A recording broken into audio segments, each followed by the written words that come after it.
Hi, I'm Diane with Greater American Construction. Welcome to the Youth Spotlight program. We're happy you tuned in.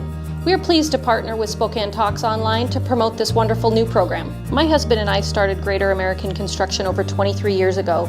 We are a small family-owned remodeling contractor specializing in siding, windows, and roofing. Our focus has been beautifying residential homes in and around the Spokane area. Along with our dedicated foremen, who have been with our company for an average of 13 years, we pride ourselves on customer satisfaction. We have found Spokane is still a small community and feel the clients we've partnered with over the years will remember us long after they sell their home because of our relationships we've built. Greater American Construction supports many community organizations to include Girl Scouts, the Jonah Project, Chase Youth Foundation, Gonzaga Basketball, Miss Spokane, and many others. We are very excited to be part of the Youth Spotlight program by partnering with Spokane Talks Online and can't wait to see what our outstanding youth are doing here in our community. Please enjoy the segment and call Greater American Construction for all of your windows, siding, or roofing needs. Thank you.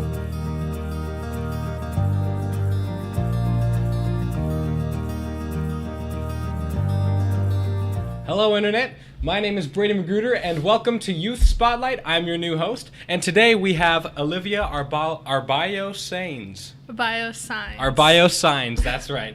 Well, welcome to the show. I'm super happy and glad that you are here. Thank you. Yeah, it's absolutely incredible. So, tell me a little about yourself, who are you? So I'm a sophomore at Stanford. I've lived in Spokane for 15, 16 years. I work downtown. Yeah. Yeah. And fun fact, this is actually your long lunch break, am I right? Oh, yeah. Going right back to work. Going right back to work after this, isn't that awesome? And you also, those earrings, you made those last night, am I right? I did, yeah. yes. That's awesome. So, I think that it's really cool to have you on here. You said that you're a sophomore at Stanford University, and you seem like you're in a really happy place right now. Mm-hmm. But of course, it wasn't always like that before. You come from a totally different background. Mm-hmm. And why don't you explain how that was for you? Sure.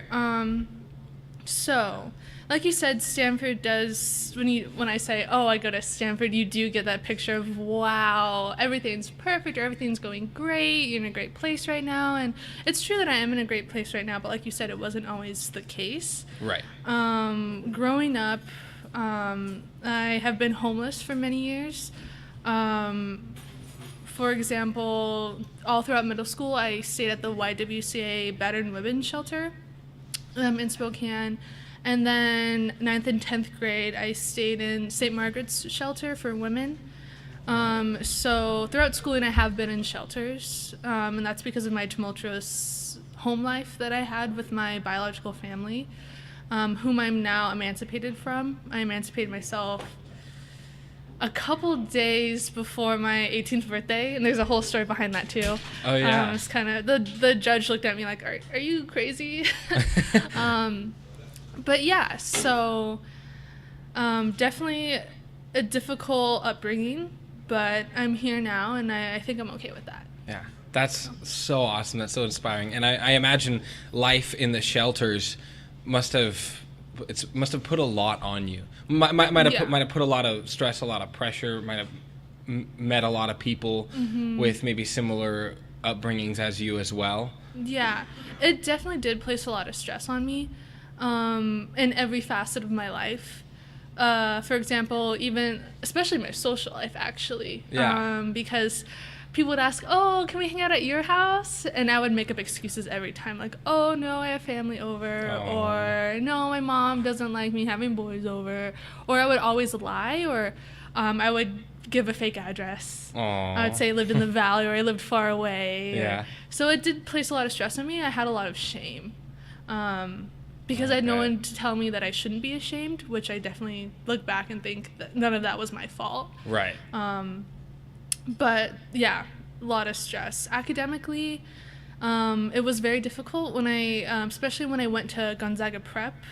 For the first couple years, it was difficult because all of the students had iPads, And that meant doing homework online, and I Right. didn't have any Wi-Fi at home. I didn't have any internet at home. I was lucky if I had electricity and water sometimes.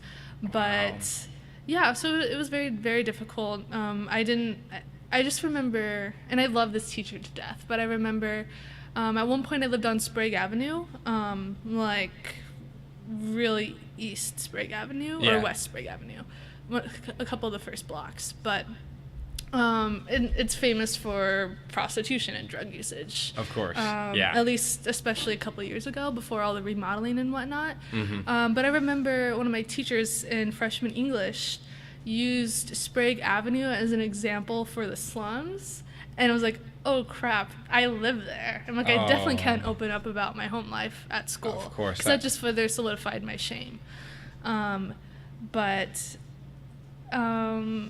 Yeah, so it was really difficult, and I think another thing that made it very difficult, even when I moved out of the shelters, and when I started to become more open about my past situation, since I had removed myself from it for the most part, people began to, like a couple people at school began to think of my background as my means of doing well in school and getting into a good school, like, oh, you're just using your tragic backstory to propel yourself forward. And that became a whole nother issue. It's like, Right. so I can't talk about it, but then if I talk about it, it's like, so there's Yeah. no win-win. And so it was very difficult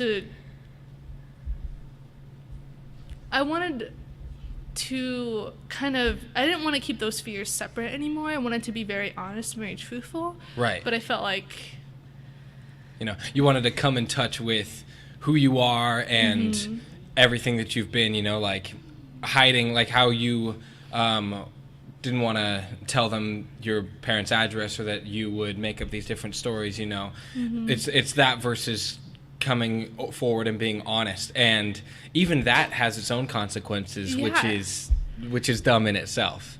I agree. I remember Yeah. desperately trying to repress my poverty, or I didn't want anyone to know, or I didn't want to let on that I was poor, and so that took a lot of energy, and took away a lot of my focus from what should have been academics. And then when I started to embrace it, like, yeah, I can't afford to go out with you guys this weekend. Like, I'm not going to make excuses. Then it was like, oh, you're just using that to, like, look better on college transcripts or whatever, or get more financial aid. It's like, oh my gosh, no. That's so So rough. it was really frustrating. I can only imagine. Because, it's hard for me in my life to balance, certain types of friends and certain types of people at school with academics and drama, and I can't even imagine having to balance all that in my life while also going from place to place. And That was very difficult. yeah, I can't imagine that. So you also, by the end of the shelters, why don't you talk about how you transitioned from when you were in high school, right?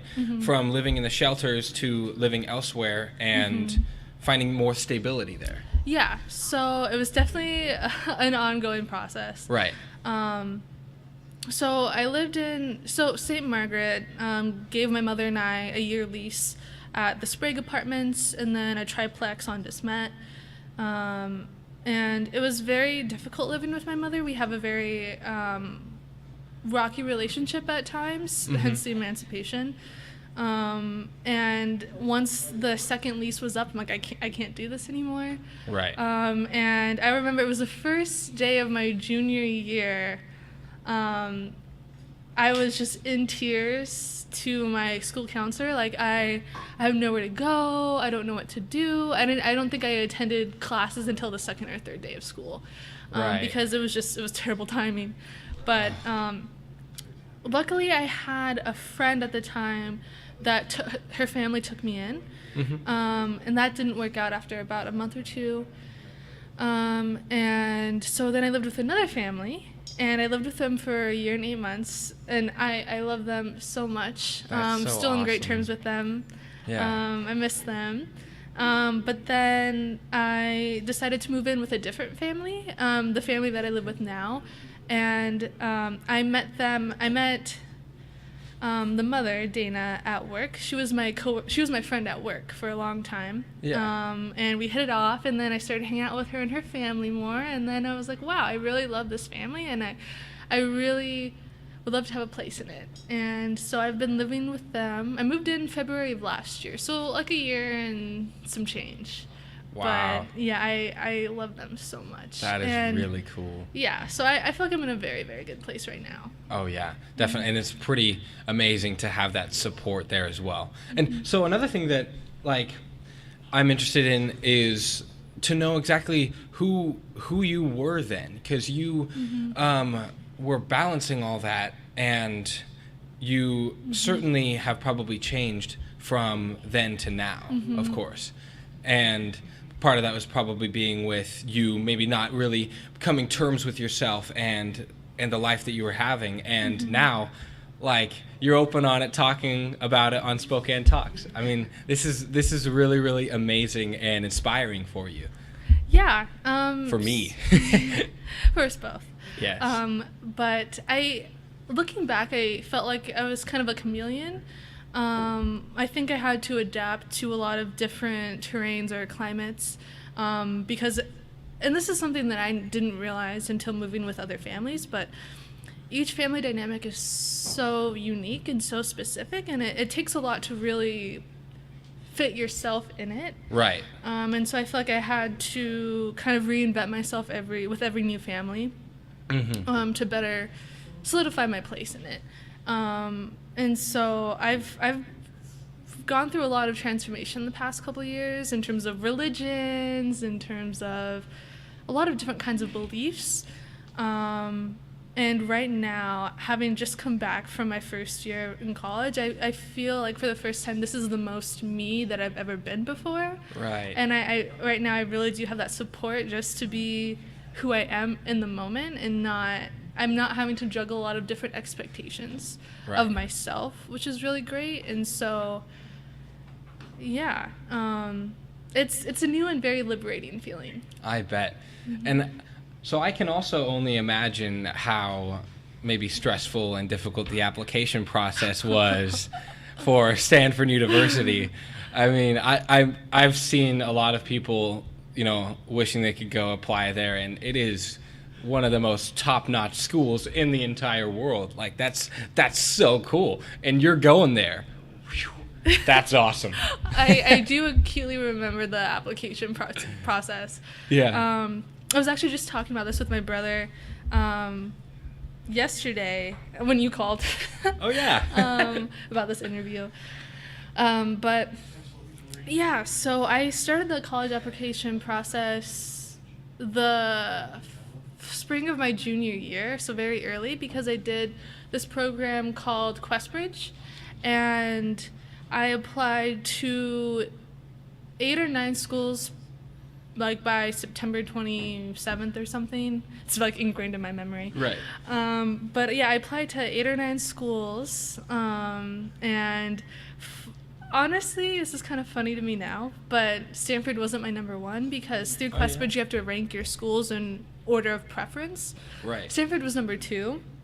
Ah. My number 1 was Wellesley in Boston, and I kind of put, this is going to sound wrong or odd, but Stanford wasn't, I put Stanford number 2 as a whim, like on a whim. Right. Because I was like, I'm not going to get it. I'm just going to throw it on there. I mean, it'd be so cool if I got in, but I'm not, I wasn't even thinking about that as a possibility. I was like, why not? I already have most of the essays completed anyway through the Common App, and so I was like, I'll just put it on there. Like, it can't hurt. I'm just going to do a couple more essays for it. Right.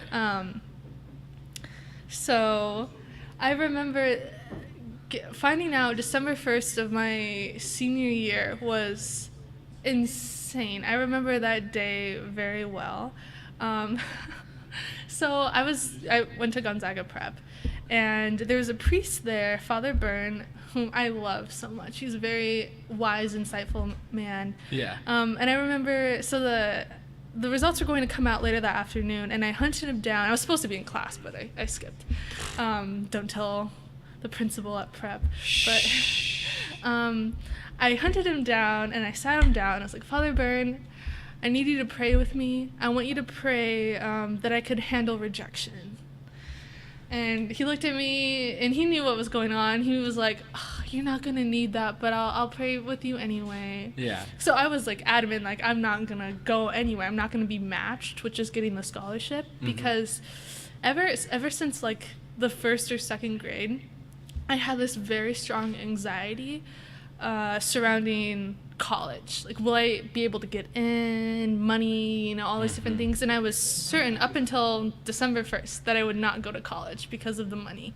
Right. And so I went to my counselor's office when the results came in. I'm like, I'm not looking at this. You read it to me. And she read it to me, and it was an amazing moment. I, like, fell to my knees and started weeping. And yeah, everyone in the counselor's office, because I was in the counselor's office several times a week about college. And so everyone was celebrating with me, and it was such a beautiful moment. That was probably the happiest moment of my life. That is amazing. Because, like, the banner, the portal, it was congratulations. And I was crying over, like, okay, I got into a school. It took me several minutes to stop crying in order to be able to read where I was going. Really? And then I look, I'm like, Stanford? Oh, surprise. Wow. Yeah, so that was a very exciting time. That's so awesome. I know myself, because I'm a rising senior working through college, and all that is super stressful, but that's very inspiring for me.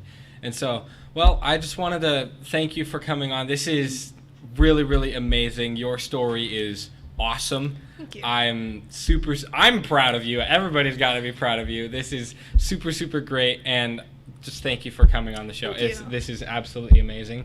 So I'd also like to give a shout out to our sponsors, Greater American Construction and the partners down at Spokesman Review. You guys are the best. Thank you for sponsoring these series. And you know what? Thank you for coming on, and have a great day. This is Brady Magruder signing off with Youth Spotlight.